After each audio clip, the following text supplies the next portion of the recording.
Bienvenidos, amada iglesia, a nuestro culto dominical. Qué bendición es poder estar reunidos virtualmente como la iglesia de Dios. Y esta mañana quiero saludarte a ti, mi hermano, a ti, mi hermana, que desde tu hogar ya estás conectado, ya estás conectada, no solo virtualmente, sino espiritualmente. Porque somos la iglesia de Dios y estamos conectados para disfrutar de un tiempo precioso, alabando a nuestro Dios y también para ser bendecidos con la predicación de su palabra. Así que antes de empezar, ¿qué tal si oramos? Así que ora conmigo. Gracias, Señor, por este día nuevo que nos das. Gracias porque hoy, en tu día, el día del Señor, nos permites, Señor, a pesar de estar separados físicamente, estar unidos, Señor, en el amor y el espíritu de nuestro Señor Jesucristo, para tener este tiempo de iglesia, de pueblo, y así poder alabarte y poder glorificarte. Oh Señor, te entregamos este culto a ti, oh Dios, esperando que sea de tu agrado. Ayúdanos, Padre, a disfrutar de este tiempo precioso en el nombre de Jesús. Amén y amén. Y ahora, antes de pasar a este tiempo de alabanza, quiero compartir contigo unos versículos en el Salmo 42. En el versículo 11, el salmista dice: ¿por qué voy a inquietarme? ¿Por qué me voy a angustiar? En Dios pondré mi esperanza y todavía lo alabaré. Él es mi Salvador y mi Dios. ¡Wow! ¡Qué maravilloso versículo, mi hermano, el Señor nos da esta mañana! ¿Sabes? Yo no sé cómo estás el día de hoy, pero Dios sí sabe. Y Él te invita esta mañana a que no te inquietes, a que no te angusties, sino Él te invita a venir a Él y a poner tu esperanza en Él. A poner tu esperanza en Él para que puedas alabarle, para que puedas cantarle a este Dios maravilloso, al único y verdadero y poderoso Dios. ¿Y sabes por qué? Porque nuestro Dios merece toda nuestra alabanza y toda nuestra adoración. Así que vamos a alabarle en este momento. Adelante.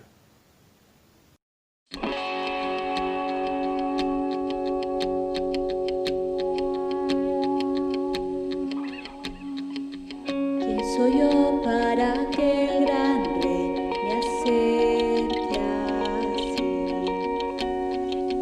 Me encontró en mi perdición su amor por mí, su amor por mí.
soy hijo de Dios, sí lo soy. Y por cuanto sois hijos, Dios envió a vuestros corazones el Espíritu de su Hijo, el cual clama, Abba, Padre. Así que ya no eres esclavo, sino hijo. Y si hijo, también herederos de Dios por medio de Cristo. Gracias, Padre, por ser tus hijos. Gracias porque somos perdonados, escogidos en ti. Gracias por tu heredad, que no es esta tierra, sino es tu reino, Dios. Y tu creación y tus hijos te adoran y te alaban. Solo a ti, escogidos, perdonados. Yo soy quien dices que soy. Vas conmigo a mi lado. Yo soy quien dices que soy. Escogido, perdonado. Yo soy quien dices que soy. Vas conmigo a mi lado. Yo soy quien dices que soy. Si yo soy quien dices que soy. Si yo soy quien dices que soy. Libre soy en él, libre en verdad. Soy hijo de Dios, sí lo soy. En tu casa, Dios, sitio hay para mí. Soy hijo de Dios, sí lo soy.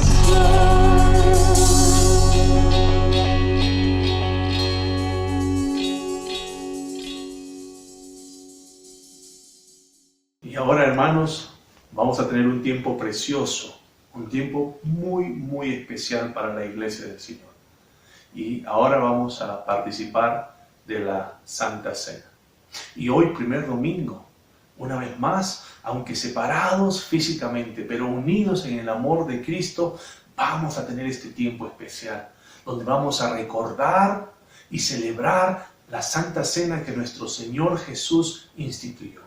Así Él nos dice en Lucas capítulo 22, versículo 19, nos dice: también tomó pan y después de dar gracias lo partió, se lo dio a ellos y dijo: este pan es mi cuerpo entregado por ustedes. Y fíjate lo que dice: hagan esto en memoria de mí. Entonces, ¿qué recordamos en la Santa Cena? Bueno, recordamos lo que Jesús hizo por nosotros en la cruz del Calvario. Sabemos que Jesús vivió una vida pura y sin mancha, sin pecado. Sin embargo, Isaías 53 en el versículo 7 nos muestra años antes cómo Jesús terminaría. Y ahí nos dice que Jesús terminaría maltratado y humillado. Ni siquiera abrió su boca. Como cordero fue llevado al matadero. Como oveja enmudeció ante su trasquilador. Y ni siquiera abrió su boca. Mis hermanos, esto es lo que nuestro Señor Jesús experimentó por amor a nosotros. Aunque teniendo el poder para defenderse y destruir a sus opresores, escogió ser humillado, torturado e injustamente sentenciado para terminar finalmente crucificado. Ahí en esa cruz, nuestro Señor entregó su cuerpo y derramó su sangre para el perdón de nuestros pecados. Los tuyos, los míos y de toda su iglesia. Pero nuestro Señor no solo padeció abuso físico, emocional, humillación y tortura. Ahí en la cruz también padeció el abandono total del Padre. Cuando exclamó las palabras del Salmo 22:1, Dios mío, ¿por qué me has abandonado? Lejos estás para salvarme, lejos de mis palabras de lamento. Y estas palabras expresan la agonía del Hijo que experimentaba la ausencia y el desamparo de su Padre por la vergüenza y causa de nuestros pecados. Nuestro Señor Jesús tuvo que experimentar esta agonía desoladora para que nuestro pecado fuera justiciado. ¿Y qué celebramos en la Santa Cena? Bueno, a pesar de que nuestro Señor Jesús tuvo que experimentar estas terribles experiencias, aún ahí, en medio de todo lo que nuestro Señor Jesús sufrió por ti y por mí, podemos ver la dulzura y el amor que su sacrificio trajo para nosotros. Pues trajo gozo, trajo perdón y trajo salvación. Hoy celebramos el gozo que Cristo nos da a través de su salvación y perdón. Ahora ya no somos enemigos de Dios, ahora somos sus hijos y tenemos una relación maravillosa con nuestro Señor Jesús, Salvador y Dios nuestro. Y este es nuestro presente. Ahora Dios nos ve perdonados, justos y sin manchas. No porque estemos sin pecado, sino porque ahora Dios nos ve a través de Cristo. A través de su muerte en la cruz hemos sido unidos a Él. Nuestras vidas están unidas a Él y Él está en nosotros. Y también celebramos porque nuestro Señor Jesús ahora está vivo. Su promesa de una eternidad con Él es nuestro futuro. Al participar de la Santa Cena, miramos a nuestro futuro y la promesa de lo que Cristo hará en el futuro cuando Él regrese. El pan y el vino son ejemplos de lo que será la celebración más grande de victoria en toda la historia. En Lucas 22:18 Jesús nos dice: les digo que no beberé de este fruto de la vid desde ahora en adelante hasta el día en que beba con ustedes el vino nuevo en el reino de mi Padre. Hermanos, y un día esta promesa será realidad y Jesús vendrá para llevarnos en victoria con Él, para vivir la eternidad con Él por siempre y para siempre.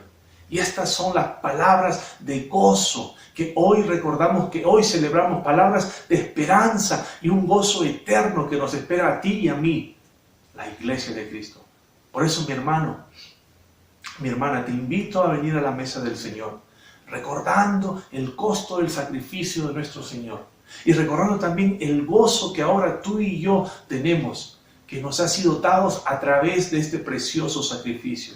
Así que antes de continuar, yo creo que es necesario, es justo y necesario tomar unos minutos para reflexionar y autoexaminarnos. Por lo tanto, prepara tu corazón. Si has pecado, confiesa a Dios y pídele perdón. Si por ahí existen rencores y disgusto, ponte a cuenta ante Dios. Y si no estás caminando fielmente, pide perdón a Dios para que disfrutes de este tiempo con una conciencia limpia y un corazón perdonado. Tomemos unos minutos para reflexionar.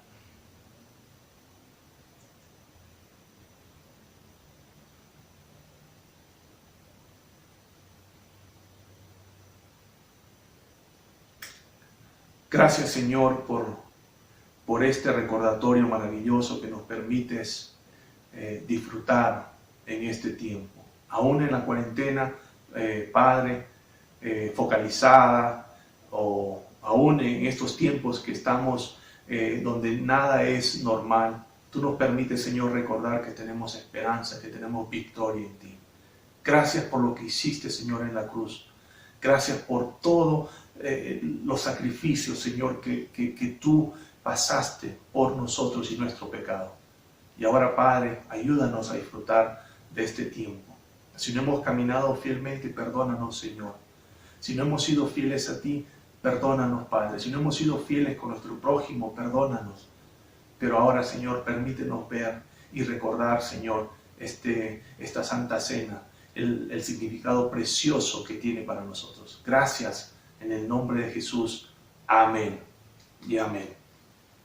Muy bien, mi hermano, y así en Primera de Corintios, en el capítulo 11, versículos 23 y 24, el apóstol Pablo nos dice: yo recibí del Señor lo mismo que les transmití a ustedes, que el Señor Jesús, la noche que fue traicionado, tomó pan y después de dar gracias, lo partió y dijo: este pan es mi cuerpo que por ustedes entrego. Hagan esto en memoria de mí. Oremos por el pan. Señor Jesús, gracias porque este pan, Señor, nos recuerda tu sacrificio de tu cuerpo, Señor, que fue lastimado, que fue torturado por nuestros pecados. Gracias, Señor, porque tú recibiste toda la justicia de tu Padre, incluso en el abandono, Señor, por nosotros, por amor a nosotros. Gracias, Padre, en el nombre precioso de tu Hijo Jesús. Amén. Comamos del pan, mis queridos hermanos.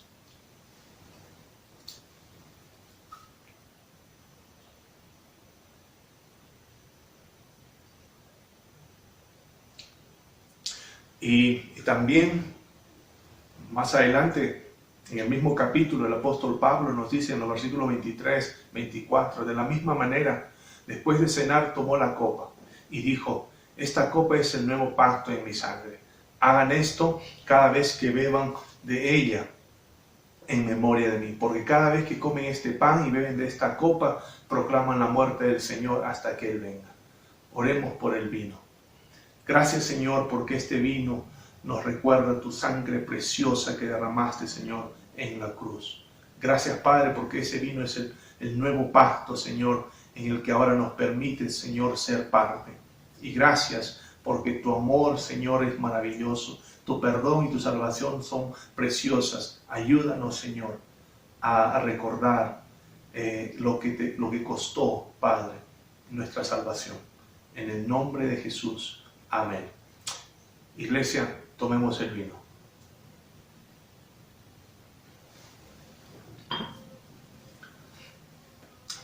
Terminemos con una oración. Gracias, Señor nuestro Dios, por este tiempo. Gracias porque nos permite, Señor, recordar y celebrar la Santa Cena y lo que esto, Señor, nos permite ver, tu maravilloso sacrificio. Ese sacrificio puro y perfecto, Señor, en la cruz, que no solo nos dio perdón, salvación, sino que ahora, Señor, nos permite ser parte de ese nuevo pacto. Somos tus hijos, somos tu pueblo, Señor. Gracias, Padre. En el nombre de Jesús. Amén. Que Dios los bendiga, mis queridos hermanos y hermanas. Y ahora continuamos con el culto. Bendiciones. Buenos días, iglesia. Esta mañana empezamos una nueva serie de prédicas para el mes de septiembre. Se llama La Autoridad de la Biblia. Será una serie de prédicas de la Biblia, como siempre, pero también sobre la Biblia. ¿Por qué? Para tratar unas preguntas comunes, pero difíciles, como, en este mundo de dudas e incertidumbre, ¿en qué puedo confiar? Y también, ¿a dónde encontraré las respuestas a las más difíciles preguntas de la vida? O quizás hayas escuchado o pensado algo así. ¿Por qué hace esta iglesia lo que hace? O los cristianos dicen que siguen las enseñanzas de la Biblia. ¿Por qué? Es un libro antiguo, escrito por hombres muertos. ¿Por qué no siguen algo nuevo, en paso con la vida actual?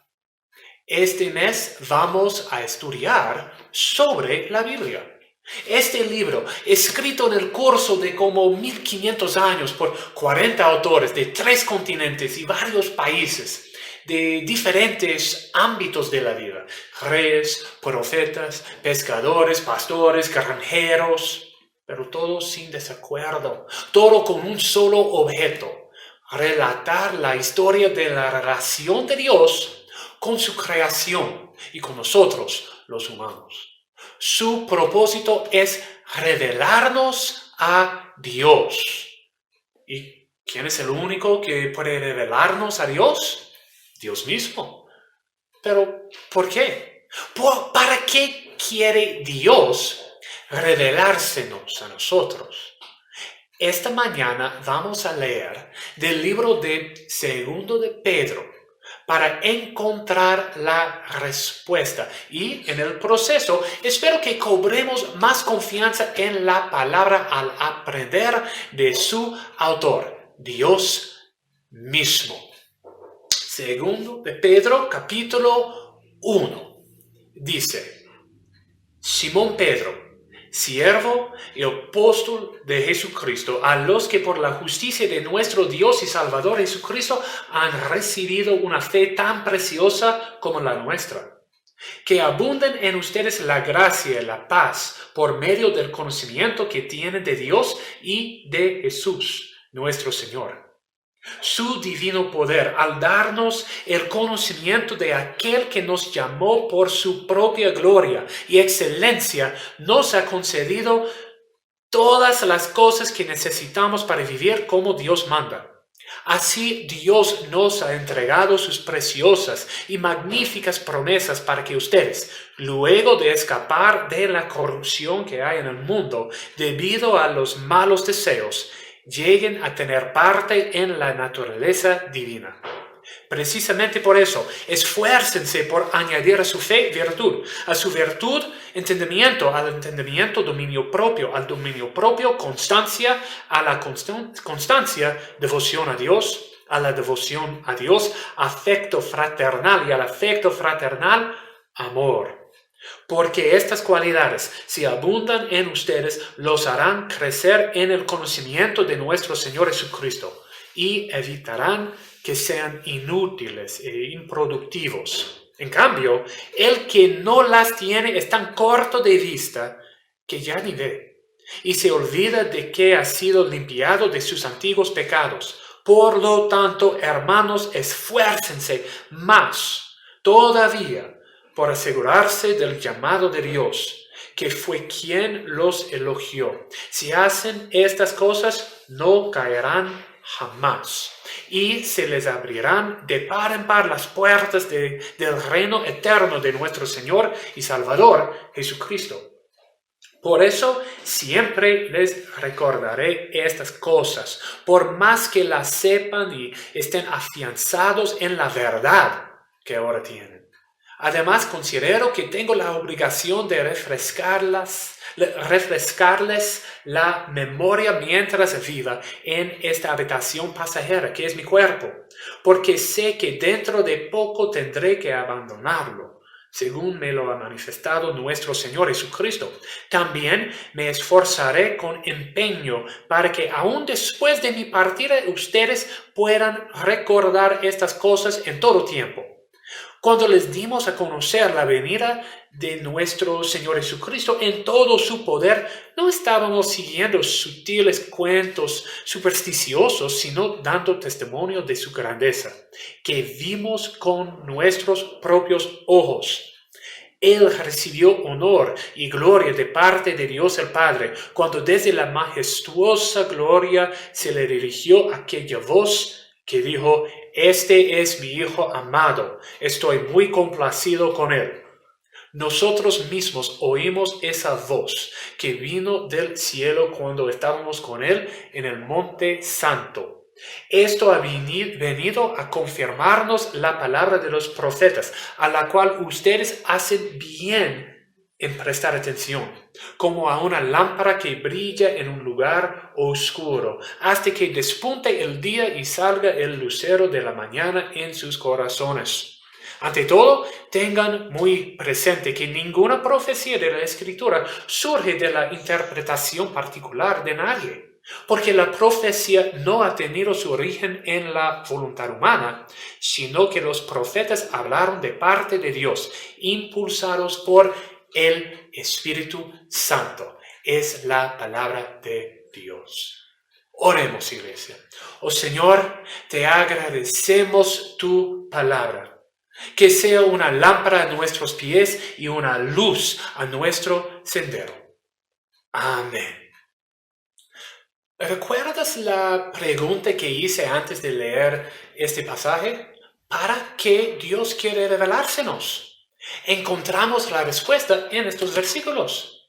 Para salvarnos. Los versículos 1 al 4 nos dicen que nuestra fe y salvación vienen por medio de la justicia, el poder, la gloria, la virtud y las promesas de Dios. En este mundo, muchos buscan un tipo de salvación. Quieren salvarse de su situación, de una relación tóxica, de las consecuencias de sus malas decisiones o las del otro.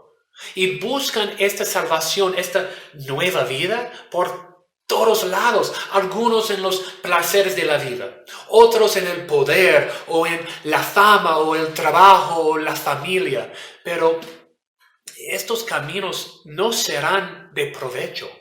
Hace como 3000 años el rey Salomón también intentó encontrar propósito de salvación en estos medios y fracasó en su búsqueda.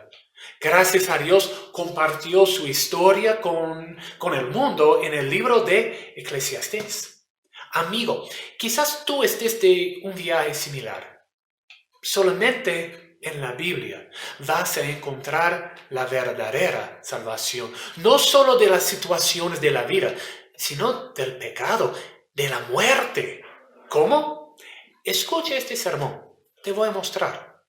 También Dios quiere revelársenos para perfeccionarnos. Pedro continúa en los versículos 5 al 11, animándonos a esforzarnos por fortalecernos y crecer en nuestra nueva vida eterna.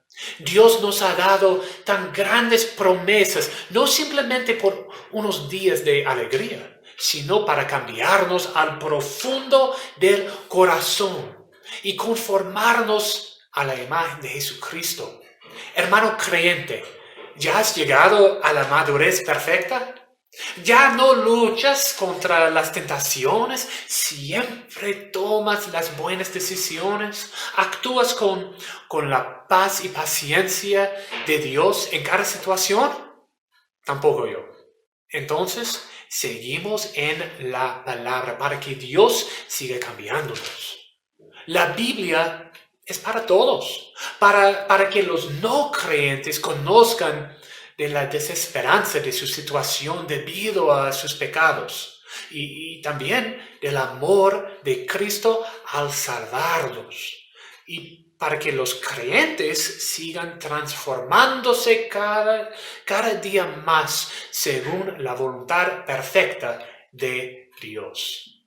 Pero Pedro no se detiene ahí. En los versículos 12 al 15, 3 veces dice que va a recordar a los creyentes las verdades de la fe. Es un acto de amor. Pedro, el apóstol que vivió con Jesucristo 3 años aprendiendo de él, siendo transformado de un pescador ordinario a un pastor y a un firme defensor del evangelio. Aquí quería imitar a su Salvador, al amar a su pueblo. Dice, recuerden lo que han aprendido, porque no estaré con ustedes mucho más tiempo. No quiero que caigan de la fe. Cristo murió por ustedes y resucitó para darles nueva vida. No la desperdicien. Pero, ¿qué pasaría después de su muerto? Así, llegamos a los versículos 16 a 21. Pedro tenía la ventaja de haber visto a Cristo glorificado en el monte de la transfiguración. Había experimentado directamente la gloria de Jesús y creo que esa experiencia le ayudó a mantenerse firme en medio de las pruebas de la vida, incluso hasta la muerte. Pedro fue crucificado cabeza abajo por su fe en Cristo. Pero él podía creer las promesas de Cristo, podía tener fe porque había tenido experiencias poderosas en la misma presencia de Jesucristo. Pero los demás cristianos, ellos no tenían esa experiencia fortificante, tampoco nosotros. Entonces, ¿cómo podemos confiar en las promesas de Dios, en nuestro llamado y elección? ¿Cómo podemos vivir con plena confianza en la gloria venidera? No nos enfrentamos a la persecución del Imperio Romano, gracias a Dios, pero pueden ser casi insoportables las presiones del trabajo, de nuestros colegas, de la vida diaria. ¿Qué tenemos nosotros? Tenemos la palabra de Dios mismo. Ok, hasta aquí hemos contestado dos de las preguntas planteadas hace unos minutos. ¿En qué podemos confiar? En Dios. ¿Y a dónde podemos ir a encontrar las respuestas en la vida? A la Biblia. Pero todavía nos queda la otra gran idea. ¿Por qué la Biblia? ¿Por qué no vamos a un libro más nuevo, más actualizado? ¿Por qué no dependemos de la ciencia o los estudios culturales? ¿Por qué construimos toda la vida sobre este libro? Pedro nos contesta en los versículos 19 al 21. Y voy a leerlos de la Reina Valera, porque lo dice con más claridad.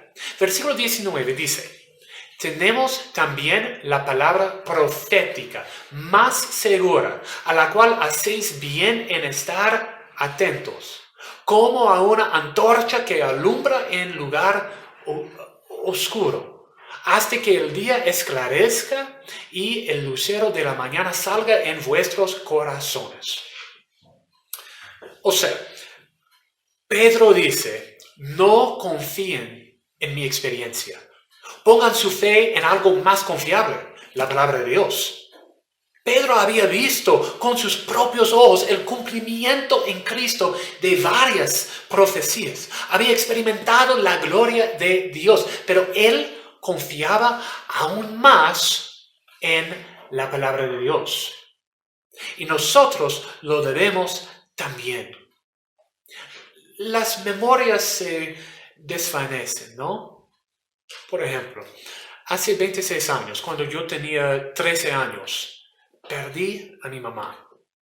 Las memorias de esos 13 años ya no me quedan muchas. Así son las memorias. Y Pedro quería animar a los creyentes a no confiar en sus memorias de lo que había pasado, sino a confiar completamente en la Biblia. Dice en este versículo que la palabra de Dios es más digno de confianza que nuestras propias experiencias. Pedro confiaba más en las Escrituras que en lo que había visto con sus ojos y escuchado con sus oídos.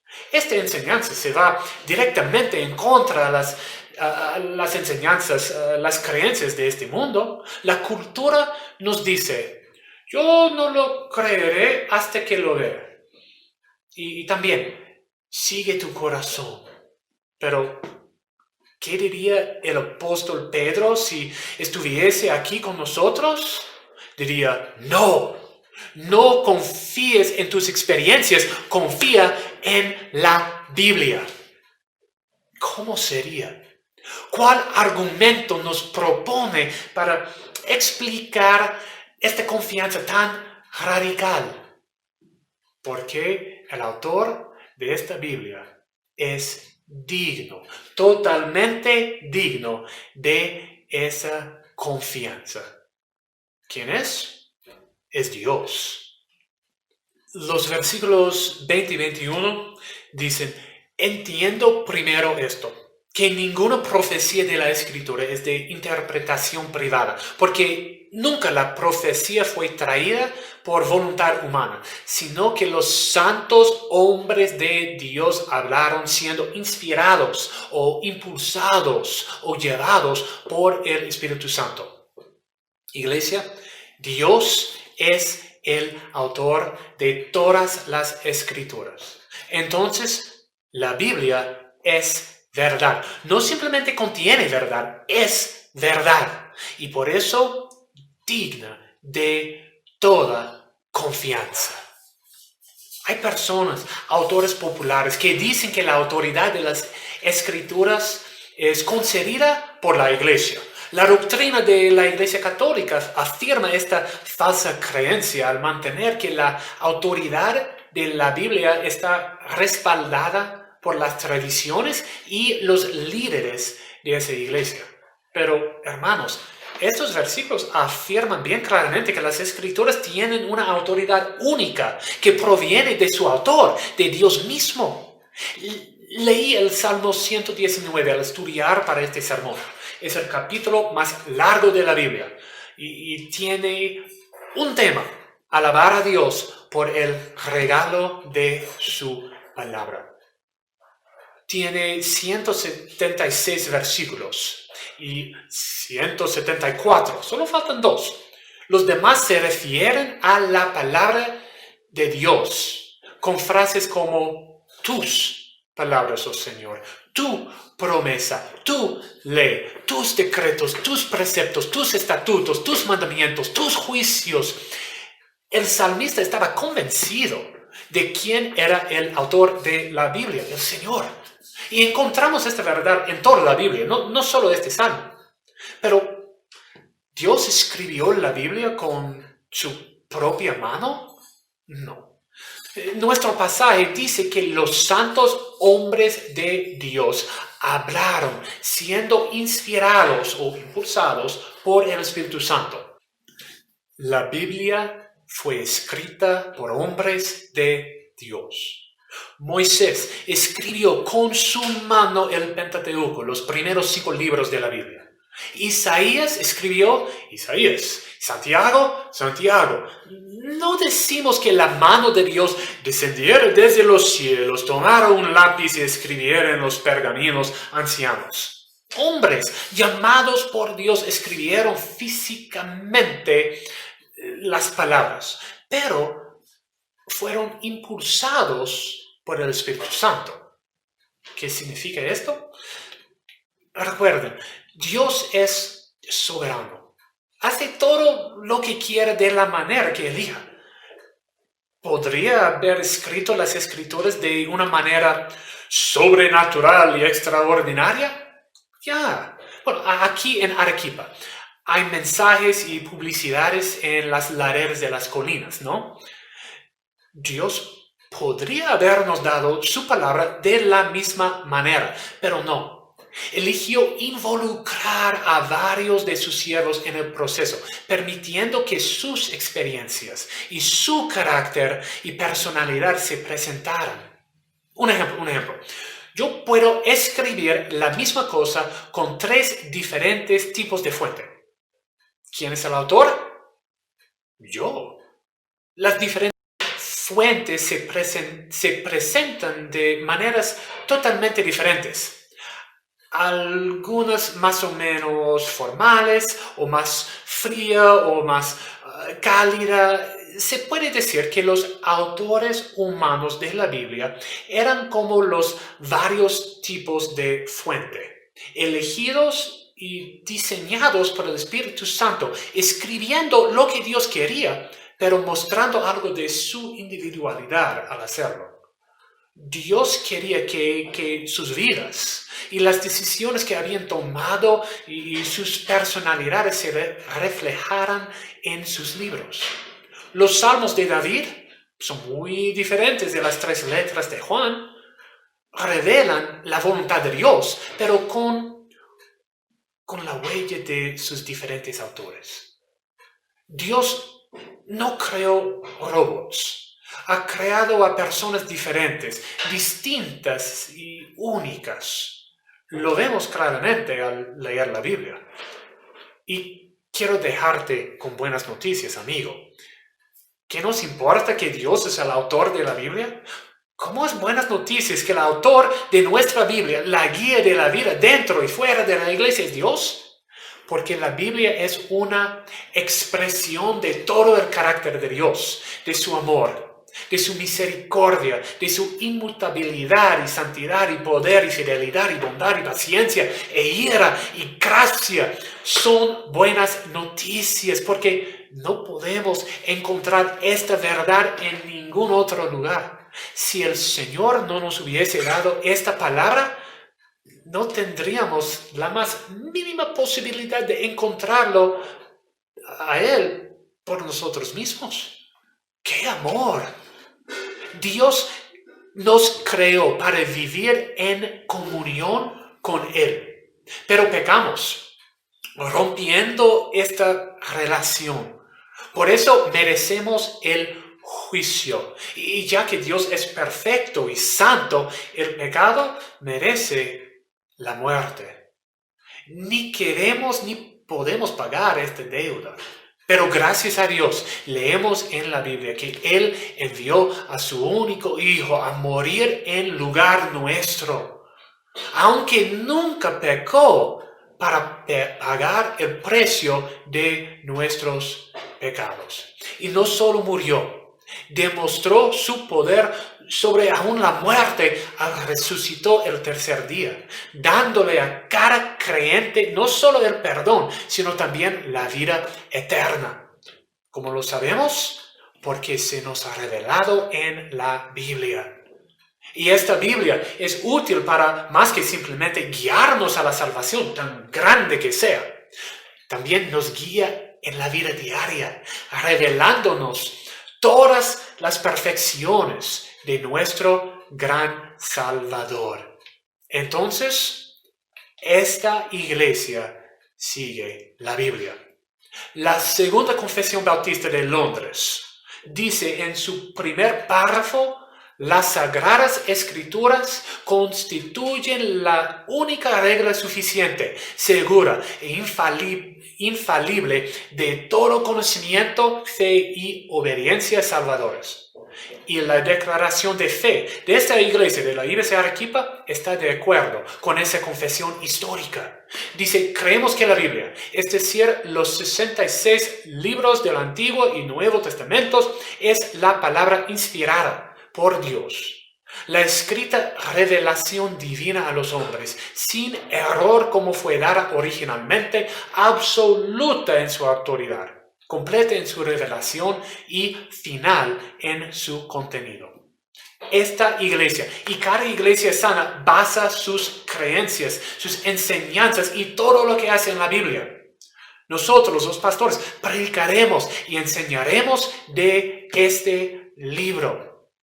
Pero hermanos, ustedes tienen una responsabilidad. Ustedes tienen que ser como los creyentes de Berea. Todos los días ellos examinaban las Escrituras para ver si era verdad lo que se les anunciaba. Si ustedes escuchan algo que no está de acuerdo con la Biblia, díganos, pregúntenos. Sus pastores y líderes, estamos cargados de proclamar la palabra y nada más. Y por favor, hagan lo mismo con los predicadores que escuchan en la radio y en YouTube. Averigüen que sus enseñanzas se conforman con la sana doctrina. Y si no, dejen de escucharlos. Amigo, ¿no te alimentarías con comida podrida? ¿Por qué se lo haces a tu alma? Come de la comida pura de la palabra, no las opiniones ni preferencias del hombre. Y también tú, yo, cada cristiano, debemos obedecer la Biblia, porque es la palabra de nuestro Señor. Pero ¿cómo lo podemos si no la conocemos? Si el pastor debe proclamar la palabra y guiar a la iglesia en la sana doctrina, pero es la responsabilidad de cada creyente escudriñarla por sí mismo. Es tu responsabilidad. ¿Quieres quedarte bebé? Siempre recibiendo? ¿O quieres crecer y madurar hasta que todos lleguemos a estar unidos por la fe y el conocimiento del Hijo de Dios y alcancemos la edad adulta que corresponde a la plena madurez de Cristo? Esa es la voluntad de Dios para ti. Y gracias a Dios nos ha revelado esa voluntad en su santa palabra. Oh Padre Santo, te damos gracias por tu palabra. Es un regalo, un tesoro invaluable. En la Biblia nos has revelado tus atributos, tu amor y justicia, tus perfecciones y pensamientos, tu poder y tu soberanía. Por medio de ella conocemos a Cristo, tu Hijo unigénito, que nos salva y nos santifica. Recibimos tantos mensajes mezclados sobre la situación actual y cómo debemos reaccionarnos. Un día nos dicen que hagamos así y el siguiente día dicen algo diferente, pero tú, Señor, no cambias. Tú eres perfecto y nos revela tu perfecta voluntad y sabiduría por medio de tu palabra. Gracias por esta bendición. Oh Padre, hay personas escuchando este sermón hoy que no te conocen. Te pedimos, te rogamos que los salves. Toca sus corazones con la verdad del pecado, porque todos hemos pecado. Pero hay perdón y vida nueva. Hay salvación por medio de Jesucristo. Oramos que los no creyentes confiesen sus pecados y pidan ese perdón y salvación confiando solamente en Cristo y no en sus propias obras. Porque Dios nos ha prometido que a menos que se arrepientan, todos van a perecer. Sálvalos con tu gracia y misericordia en el nombre de Cristo. Oramos también por los creyentes. El Espíritu Santo nos santifica, nos perfecciona, nos separa del pecado por medio de las verdades de la palabra. Perdónanos, Padre Santo, por haber pasado por alto las partes que no nos agradan. Hemos pecado. No hemos valorado tu palabra como merece. Confesamos ahora nuestro pecado y pedimos un amor fresco por la Biblia, confiando en tus promesas de perdonarnos. Gracias, Señor. Gracias por embellecer tu palabra hoy día. Por favor, hazlo todos los días. Revélatenos cada día más en tu Biblia. Y danos ojos y corazones nuevos que miran este tesoro con gratitud, con humildad y con un anhelo que solo se puede saciar con más de ti. Oramos todo en el nombre de nuestro Señor y Salvador Jesucristo. Amén y amén. Mis hermanos, qué precioso tiempo hemos disfrutado el día de hoy. Hemos cantado y hemos alabado a nuestro maravilloso Dios, nuestro Padre. Hemos recordado y hemos celebrado la Santa Cena. También hemos sido bendecidos con la predicación de la palabra de Dios. Y ahora permítanme terminar este tiempo, nuestro culto, con una bendición especial para todos ustedes. En 2 de Corintios, en el capítulo 13 y versículo 14, el apóstol Pablo dice que la gracia del Señor Jesucristo, el amor de Dios y la comunión del Espíritu Santo sea con todos ustedes. Iglesia querida, muchas bendiciones. Que tengas un día maravilloso y nos vemos el próximo domingo. Bendiciones.